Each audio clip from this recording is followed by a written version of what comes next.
Okay, good morning, everyone. This is Derek Williams with Tenbound, and I'm here to introduce our next guest, a very special guy, a friend of mine from years ago, and we actually have a podcast interview we did together. Zach Thompson, great to have you here. He's going to be talking to us about how to fuel SDR efficiency through data and tech optimization. I think we're all familiar with dirty data, overwhelming tech stacks, and team silos. These are often the things that are responsible for painful and costly SDR inefficiencies, but it doesn't have to be that way. And Zach's going to help us understand this a little bit more. A unified revenue operating system is what he's going to talk to us a little bit about, and how it delivers data, insights, software, and the integrations necessary for SDRs to successfully engage with the right buyers at the right time with the right message. So here to talk to us about this, Zach Thompson, Director of Sales Development at ZoomInfo, one of our platinum sponsors. He's going to share with us exactly how he optimizes his team's performance using ZoomInfo's centralized revenue operating system, RevOS. So go ahead and take it away, Zach. Right on, Derek. Thank you for the introduction. Great to be here with everyone. Excited to talk with everyone today. Would absolutely love interaction in this session too. So I'm going to kind of keep an eye on the chat here at the risk of getting myself distracted through the presentation. But post your thoughts as we go along and questions, and we'll try to save a few minutes at the end for more of a Q&A as well. But yeah, without further ado, that's me before I grew this beard when I moved to Michigan. And as I was telling the crew backstage before the presentation, this is my insulation that I grew on my face when I moved to Michigan to protect from our harsh winters. So hard to tell that's me, but I promise it really is. I've been at ZoomInfo now for about 4.5 years. I started as an SDR back when we were still Discover.org, and have been here through the acquisition of ZoomInfo and several acquisitions subsequently. And that's actually the part of the business that I work in now, is emerging products and expansion. So I work a lot with our M&A team as we're acquiring companies, building out new specialized selling teams to support new things that we're taking to market, new product launches internally. That's where I fit in. So a lot of building out new teams and scaling those teams. Before we move any further, ZoomInfo is a publicly traded organization, and as such, I'm going to put the safe harbor statement up on the screen here. We don't have to spend a ton of time. The idea here is I'm likely going to put out some forward-looking statements and say some things that are kind of talking about the future, and it's important that we don't use that information to transact in ZoomInfo's stock in the open market. So if anybody has any questions about that, what that means later on, feel free to reach out. I don't want to dwell on it here, but it is important that we mention it before we move forward. Brief overview of ZoomInfo. I'd imagine most of the SDRs and SDR leaders in the room are probably familiar with us. If you're not, though, we are a data company, and we're a sales, marketing, recruiting, and operations intelligence platform operating system. So what does that mean? It all starts with the data. So we have a contributory network where we're collecting 100 million contact records on a daily basis. We're monitoring unstructured public information out on the web. And then we have a data training lab with 300 human researchers, data scientists, really, really smart people who take that data and parse it apart, apply models to it, and figure out what's actually valuable and useful in this information, what's accurate and not accurate in this information. And then we put that into our platform. And that becomes the ZoomInfo Data Cloud, which I'll talk about here in just a minute. Just kind of some high points: 150 plus email addresses in our database, over 32 million mobile phone numbers, 140 million contact profiles. We track what technologies companies are using, company IP addresses and identity resolution, as well as intent data. So these are all things that SDRs use on a pretty regular basis to do their jobs. So the idea of the revenue operating system. When I first started at Discover.org, we were much more just a data company. We were selling direct dial phone numbers and org charts. That's really what made us unique. But as the company has grown, we have evolved into this idea of a revenue operating system, which is not just the data at the center of everything, but it's also moving that data into all the places that it needs to go to be acted upon, and then acting upon that data. So we have 3 layers to the revenue operating system. That ZoomInfo data cloud, that's what I was just talking about. That's the data that's at the core of it. That's the phone numbers, the emails, the contact profiles, the company profiles.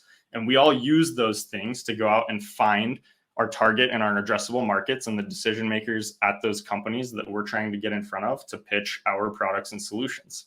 But it's not so simple as just having that data. You run into a lot of issues when all you have is the data, and it's hard to be really efficient. It's hard to scale when you just have that data. So next we have the orchestration layer. And this is really more where operations folks live. This is CRM hygiene, data enrichment, lead routing. It's getting all of the data from all of the places that it's coming in, whether it's your website, whether it's sales reps that are creating contacts or leads in Salesforce or whatever your CRM is, stuff that's coming in through your marketing automation platform and various digital campaigns, ad campaigns, and so forth. It's taking all of that data, standardizing it, normalizing it, and then getting it out to the systems that the end users, the sellers, the marketers, the recruiters are actually using, so that they can make sense of that and act upon it in a way that's intelligent and valuable. So some examples under kind of the 4 main personas who really benefit from this idea of a unified revenue operating system: marketing, recruiting, sales, and ops. Any questions so far? Just pause here. I don't want to go too fast through all this. This is all kind of just like, what is ZoomInfo and what is the revenue operating system? Kind of introducing that as a concept here. If I don't see anything in the chat, we'll just keep going. Cool. So for all the SDRs and SDR leaders and executives in the room, these are some big day-to-day challenges that I found at ZoomInfo that our SDRs struggle with pretty regularly. But I also do a lot of consulting with our customers and with prospective customers, and I hear a lot of these things very frequently from those conversations as well. So prioritizing your outreach, trying to get in front of the best people at the right time. If you could make 50 calls into warm prospects in one day versus 50 calls into cold prospects, doubt there's a whole lot of people here in the room who would rather call the cold prospects than the warm prospects. But how do we do that? How do we know who's warm and who's cold? And how do we know who to prioritize? How do we know where we're most likely to win? Research. Research is a big topic, right? How much of it should we do? Where should we look? What should we be looking for? What information is useful and what's not? How do we be personalized? How do we show up relevant? How do we know what questions to ask to get to the right pain points that are going to give us a lot of leverage as sellers to go get that meeting? Finding the best people at a company to connect with, right? How do I understand what the decision-making committee is at a company without talking to somebody there and them giving me all of that information? How do I sort of map that out and anticipate the different stakeholders that I'm going to need to get involved as an SDR or as an AE or as a full cycle seller, whatever you may be, so that I can run that cycle quickly and get that deal across the finish line? Qualifying leads to get the best meetings over to our account executives, right? Understanding when the right time to connect is and when something is still more in a discovery phase versus when something is actually in an active buying cycle, or doing research and kind of creating a short list of vendors that they may reach out to as they're trying to solve a specific problem. So the earlier we can get in front of those things, the better off we are. And the last one that is really interesting is keeping opportunities warm over time, right? So we're living in the world of the Great Resignation right now. People are leaving their companies and moving jobs all the time. And one impact that's had on sales is, particularly for companies that have longer sales cycles, you may have a champion, you may have a main point of contact at a company that you're working with where you have an open op. They end up leaving, and your opportunity is dead on the vine unless you're multi-threaded or unless you have an effective mechanism to go and get a new main point of contact or to go and find a new champion right away. So there's a lot of sellers out there who are just seeing deals die and they close them out and get them out of the pipeline. It doesn't have to be that way. There are ways that as SDRs, we can support our account executives and other sellers by working opportunities that are already open, but where we need to multi-thread and get additional stakeholders involved, or where we need to kind of start over. So the old way was we relied on relationship selling, right? Business was done on the golf course or over dinner. It was face-to-face. You had to meet people. You shook hands on deals, that kind of stuff. There were not a lot of KPIs, and therefore the ability to track what was working and what wasn't working, what was efficient and what wasn't efficient, was pretty much like that visibility was non-existent. Maybe the reps would use the CRM, but a lot of reps wouldn't. There's a lack of trust in that system. It's annoying to have to go in at the end of the day when you've been out on the road, knocking on doors, having face-to-face conversations with folks, to then go log all of that information in the CRM. So you're not likely to do it in the first place. And for the few who do, they're not very thorough when they do it. So that leads to this CRM that is full of incomplete and inaccurate information that's not really useful to anyone. So that's the old way of building and scaling your go-to-market motion. And the result is this. You got detours at pretty much every turn and lots of roadblocks. So if you're an SDR in the room or a sales development leader, a lot of this probably looks familiar to you, right? We get an account. We're checking for contacts. We're checking the CRM for contacts. We don't see much in the CRM. We're going to a data provider. Don't see much in the data provider. So we're going to LinkedIn. That person's no longer at that account. So what do we do next? We got a roadblock there. So we go and we Google for contacts. Okay, finally found somebody. Don't have a phone number, but I found the company's HQ line. So I'm going to call 1-800 whatever company. And I'm going to spend a whole bunch of time, probably 15 minutes or more at this point, just to get to this one call where I've called an HQ line that no human ever answers. Can't even get to a voicemail box. So being the good seller that I am, I'm thorough. I go and I guess, okay, the email formula for this company is probably first.last@company.com. I don't know that, but it's probably it. So I'm going to send that email and hope that it goes through and hope that I get a reply. And we all feel all of the contingencies there. Like nobody wants to be involved in any part of this picture. We're seeing it in the chat right now too.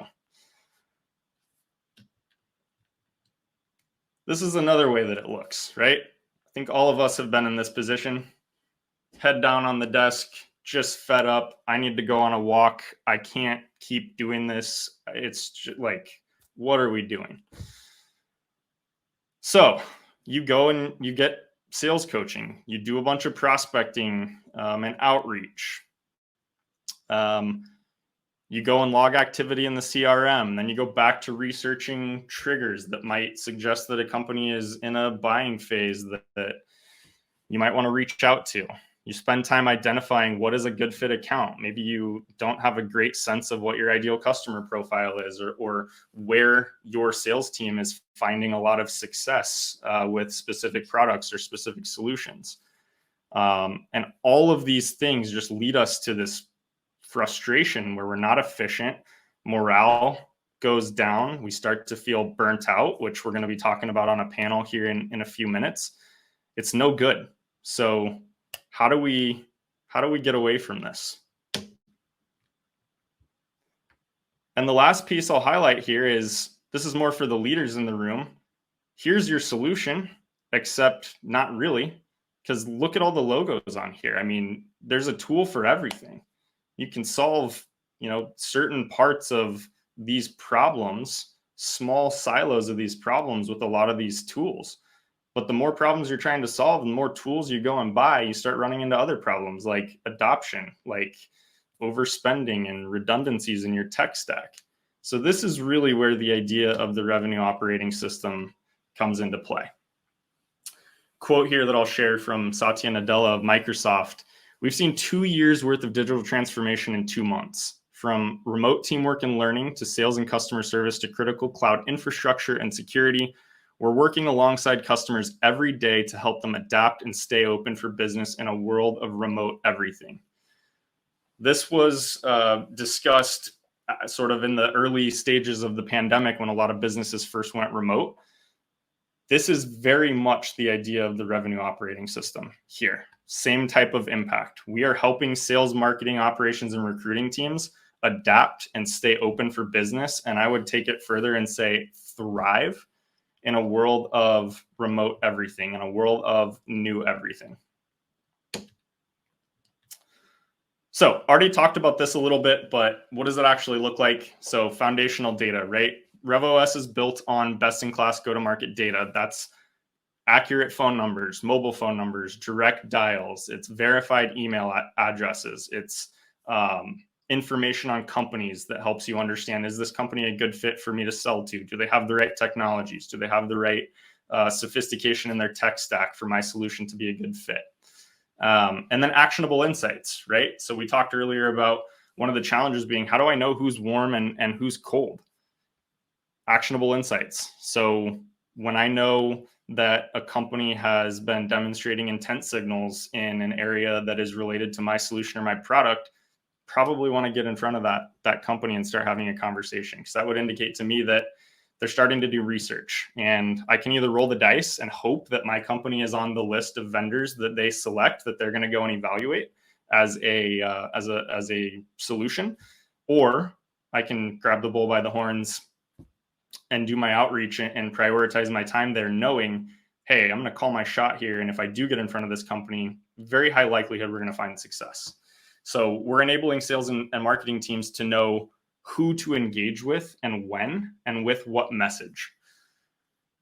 Then we've got the orchestration pieces. So CRM, we turn that from a system of record that people avoid and don't want to update into a revenue operations platform that unifies, matches, enriches, cleanses, dedupes, normalizes, segments, and routes engagement-ready data to the end users so that they can go get the job done. That means faster response time to your inbound leads.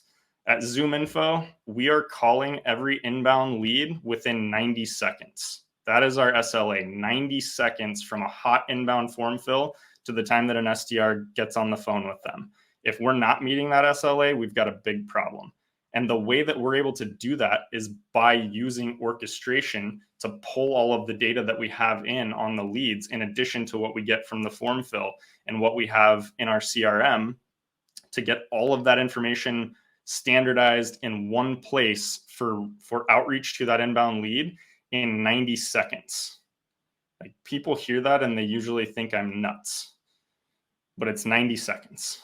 And the longer you wait to reach out to those hot inbound leads, the less likely you are to convert on them, and it's pretty exponential. So for those of you that are running a lot of inbound plays right now and your response times are, hey, we usually call within a day or two, think about all the things that are happening with that person in the day or two between when they inbound on your website and send that form in and when you're calling them. Like, I don't even remember what I ate for dinner last night, let alone like a form that I filled out a couple days ago. So I would encourage everyone to push for shorter response time. If you want to see, really moving the needle in your inbound conversion of lead to meeting and lead to revenue, try to get that down to minutes or hours if it's at days right now. Because if you get somebody who's just filled out a form and you call them before they've even left your website to carry on with their day, I think you'll be pretty surprised with the results in a very positive way. So here's another slide, talks a little bit more about how we at ZoomInfo kind of use the idea of the revenue operating system. I'm going to focus mostly on kind of the two left-hand columns, demand gen marketing and sales development. So how are we using the RevOS, Rev operating system, Sales OS, and all of the different tools, orchestration and engagement and activation layers that ZoomInfo has? So we're running campaigns. We're doing Events like this, advertising, digital advertising, content syndication. We also do a lot of cold email. So we need to enrich leads and make sure that the contacts in our CRM have accurate email addresses so that we have a good deliverability rate. We're protecting our domain. On the sales development side, we're enriching every lead that comes in on the inbound side with all of the information that we have in ZoomInfo about that lead. On the outbound side, when our RevGen team is building campaigns that are going to go out on behalf of our outbound teams, again, they're going to ZoomInfo and they're enriching all of the data there. We're pulling out people we've identified that are no longer at the companies. So we're seeing much lower bounce rates. Our campaigns are a lot more effective and our reps have a lot more confidence going and calling through those and actually working them because they know that the best data and the orchestration and all of that's already been done before it gets to them at the engagement and activation layer. So key takeaways. We've got just a couple minutes left and I said I'd leave some time for Q&A. Intent data. Get to buyers early when they may be getting ready to buy. Like inbound leads are great and there are a lot of good strategies for driving those. But if you're rolling the dice and waiting for companies to inbound to you versus you knowing, hey, this company's starting to do research on topics that are indicative that they may be getting ready to buy a solution like mine, I want to get in the door and I want to help guide that conversation, take a consultative approach. Using data to uncover opportunities that are really not as cold as they may seem on the surface, right? It's kind of a cheat code. You have insights that nobody else does, and you understand, hey, this actually isn't cold outreach. There's something warm here. Research. Learn and anticipate prospects' pain points, and you do that by using great data, and then you have a very relevant message when you reach out. And then for the leaders in the room, find ways to optimize your processes and automate as much as you can so that your reps can spend as much time selling as possible, because ultimately that's what you pay them to do. That's what you hired them to do. They're not supposed to be data cleaners. They're not supposed to be getting frustrated that they have to use 17 different tools to accomplish making 5 meaningful touches outbound to great fit companies. So automate as much as you can, and that will allow your organization to scale because your sellers will be able to focus and specialize and become experts in selling.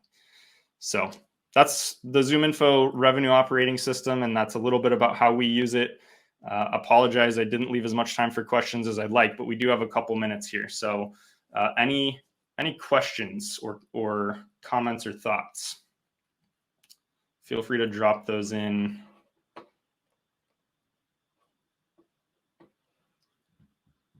Let's see. Okay, there's a couple in the Q&A. I'll tackle those. Courtney asks, how do you feel about calling within 90 seconds versus the prospect selecting a day or time to be called? This is a good question. I think there's a lot of value in both, actually. So we have several subsidiaries through acquisitions that have their own web domains, and we have experimented some with, kind of automatic booking where somebody fills out a form and then they get a calendar and they select a time to talk to a rep. Generally, we see somewhat of an issue with quality.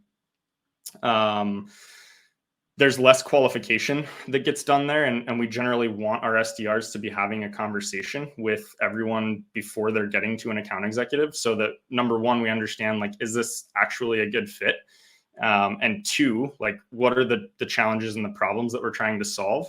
And without asking for those things on the form fill, there's not a great way to get that information. So that's kind of the trade-off. Like, it's a quicker booking method, but we do have some parts of the business where we have experimented with that, and I do see value in it in some ways.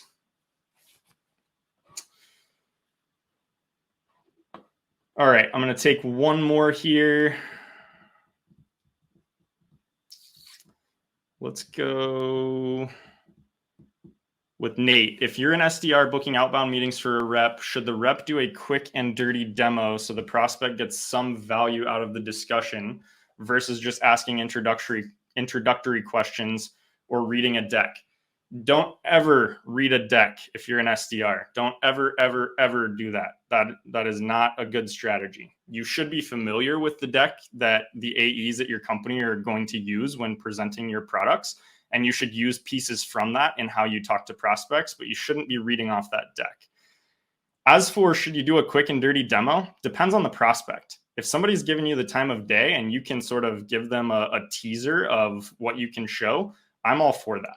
But more importantly, we got to do that discovery, and we have to uncover the pain points, and we have to understand what foundation is there before doing any of that demo is going to make any sense. Because if you just demo and the foundation's not there, it's like, okay, cool. So what? You're just showing somebody a product. Like, you got to understand first, what impact is this going to have on this person, their persona, what they care about, what they're responsible for at their company, what their company's trying to accomplish, and then show them a teaser of, hey, we're going to show you more about this, but I'm just going to show you like a 90-second version really quick of what we're going to talk more about when we have that meeting tomorrow. And another way you can do this is, even if it's not in real time, recording a video and sending that over to them. Hey, just wanted to tease this before our meeting tomorrow. Looking forward to it. I know on our call you mentioned you're interested in breaking into XYZ account. I wanted to show you some of the finance decision makers there, since that's who you sell to. And I show myself in the ZoomInfo platform running that search, finding those contacts within a matter of 20, 30 seconds, and I send it over to them. That gets them excited for the meeting. So, all right, I think we are up at time here, but I wanted to thank everyone for joining today. I hope you found some value in the session. Please feel free to connect with me on LinkedIn. Pretty easy to find there, and would love to chat with all of you.